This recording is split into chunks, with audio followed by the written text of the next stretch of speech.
गडिंग्लज प्रांत कार्यालयासमोर स्वाभिमानी शेतकरी संघटनेच्या वतीने गडिंग्लज तालुक्यात सोयाबीन खरेदी केंद्र सुरू व्हावे यासाठी आंदोलन सुरू आहे। काल रात्रभर कडाक्याच्या थंडीत सुद्धा स्वाभिमानीचे कार्यकर्ते प्रांत कार्यालयासमोरून हटले नव्हते।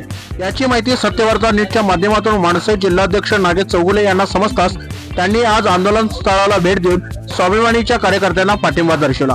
तसेच शासनाने लवकरात लवकर याबाबतचा निर्णय घ्यावा, अन्यथा प्रांत कार्यालयातच खरेदी केंद्र सुरू करू असा इशारा त्यांनी शासनाला यावेळी दिला। खरं तर या ठिकाणी सोयाबीन केंद्र जर झालं, मगाशी मी आदरणीय गड्ड्यानराव साहेबांची चर्चा करत असताना त्यांनी मला खूप चांगल्या पद्धतीची सूचना सांगितली की 35,000 एकर जमीन ही सोयाबीनची इथली आहे आणि कोल्हापूर जिल्ह्यातलं 1 नंबरचं केंद्र हे गडिंग्लज शहर आहे।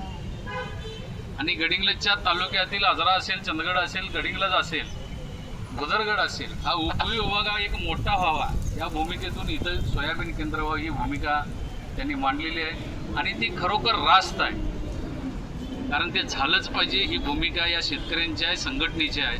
आणि त्याचबरोबर आता त्यांना पाठिंबा देण्यासाठी आम्ही महाराष्ट्र नवनिर्माण सेना त्यांच्या पाठीशी नाही तर त्यांचं कवच म्हणून आम्ही त्यांच्यासोबत राहणार। कारण शेतकरी जगला तर आपण जगणार ही भूमिका या देशाला आणि या सर्व महाराष्ट्राला कळाली पाहिजेत। या सरकारला कळते की नाही मला समजणं झालं।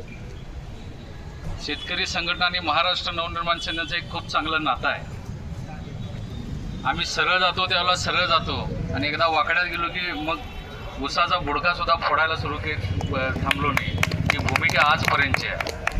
त्यामुळं गड्ड्यानराव साहेब, जोपर्यंत गडिंग्लजला केंद्र होणार नाही तोपर्यंत तुमच्या खांद्याला खांद्या लावून तुमच्यासोबत सर्व शेतकऱ्यांच्या सोबत, शेतकरी संघटनेसोबत काम करू हे आज मी तुम्हाला इथं वचन देतो।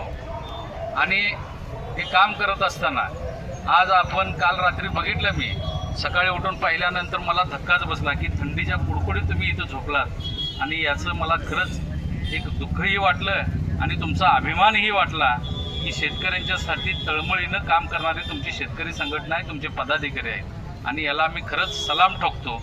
काळभरीचरणी प्रार्थना करतो की तुम्हाला दीर्घायुष्य लावावं। या आंदोलनामध्ये आज थंडीचा दिवस आहे असताना सुद्धा आपण इतक्या धडाडीनं काम करताय। साहेब, माझी एक विनंती आहे, सगळे शेतकरी इथे ज्येष्ठ आहेत, काही आम्हाला जर जबाबदारी देत असाल तर त्या जबाबदारीचं सुद्धा पालन निश्चित आम्ही करू। केंद्र हे प्रांत कार्यालयात आहे तरच त्यांची वळवळ आणि चळवळ यांना कळणार नाही।